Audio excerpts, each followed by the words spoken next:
Syllable. কয় syllable? Syllable কি? Syllable হলো এমন একটি অংশ যে অংশটি একবার উচ্চারণ হবে। একবার উচ্চারণ হবে। একটা অংশ, একটা শব্দের একটা অংশ মাত্র একবার উচ্চারণ হবে, সেটার নাম হলো সিলেবল। হ্যাঁ, একটা শব্দ কয়েকবার উচ্চারণ হতে পারে। ঠিক আছে? আর একটা সিলেবলের ভিতর কমপক্ষে একটি ভাওয়াল সাউন্ড থাকবে। ভাওয়াল কয়টি? How many vowels in English language? there are 5 vowels in English language. কয়টি? 5টি।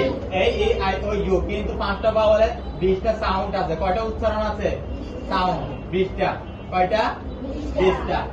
তাহলে বাক্যের একটি অংশকে, যতটুকু অংশকে একবার উচ্চারণ করা যায় সেটার নাম হলো একটা সিলেবল। আর সিলেবলের প্রকার হলো 6টা। হ্যাঁ, there are 6 kinds of syllable. কয়টি প্রকার? 6 প্রকার। এক নাম্বারটার নাম closed syllable। Say with me, closed syllable. Closed syllable. Closed syllable. Number open syllable. Open syllable. Ek number closed syllable. Closed syllable. Open syllable. Open syllable. Vowel theme. 3 number vowel theme. না, 3 নাম্বারটার নাম কি? Magic E. Magic E. Silent E. Magic E. Silent E.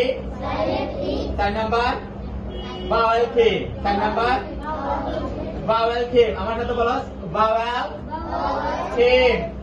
Vowel theme. 5 number control R. Control R. R control. মান থাকবে R control. R control. 6 number 6 নাম্বারটা হলো কি? consonant LE. consonant LE. আবার বলি closed syllable, open syllable, magic E, silent E, vowel theme, R control, consonant LE. মনে থাকবে? Okay, very good.